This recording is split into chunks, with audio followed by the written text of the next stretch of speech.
सीमाको विषयमा पनि चिन्ता लिनुभएको थियो।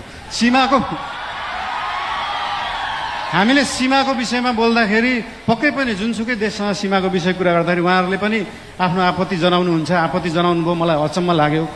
ल ठिक छ, तपाईँहरूसँग प्रमाण छ भने ल्याउनुहोस्। हामीसँग त प्रमाण छ, हामीसँग कालापानी लिपुलेखको प्रमाण छ। र त्यो प्रमाण लिनलाई हामीले पहिला ब्रिटिसले राज गर्दाखेरि त्यो प्रमाण ल्याउनुपर्छ भने ल्याउँछौँ भनेका हो। हामीले ब्रिटिसलाई मध्यस्थकर्ता राख्न खोजेका होइनौँ।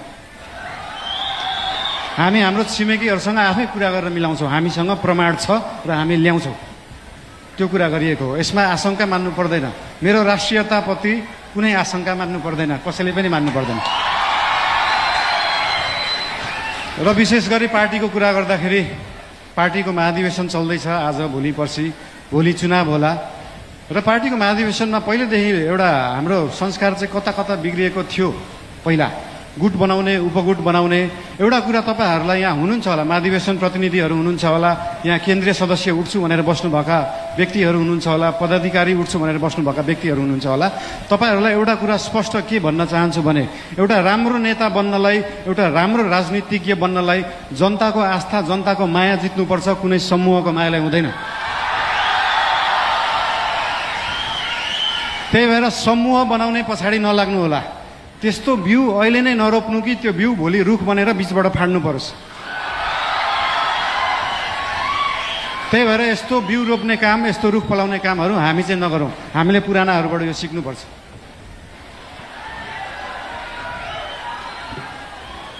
र एउटा कुरा के भन्न चाहन्छु भने हामी नयाँ पार्टी हो, नयाँ सोचले गर्दा हामीले हरेक चुनावमा गएर एउटै एजेन्डा बोकेर जाने। सुशासन ल्याउँछु भनेको छ, सुशासनको लागि एजेन्डा बोकेको छ। सुकुम्बासी समस्या हटाउँछु भनेको छ। हामीले यही कार्यकालमा सुकुम्बासी समस्या समाधान गर्छौँ, यही कार्यकालमा सहकारी समस्या समाधान गर्छौँ। अर्को चुनावमा फेरि यही एजेन्डा बोकेर जाँदैनौँ। अर्को चुनावमा नयाँ एजेन्डा बोकेर जाने हो। र भोलि पर्सि हुने चुनाव भयो अथवा केही भयो, चुनावमा कसैलाई सिसिएम बन्न मन लाग्छ, कसैलाई पदाधिकारी बन्नु भयो, ठिकै छ। बन्नु भएन भने पनि चिन्ता किन लिनु पर्दैन भन्दाखेरि हाम्रो गठबन्धनको सरकार होइन, हाम्रो एकल पार्टी सरकार हो।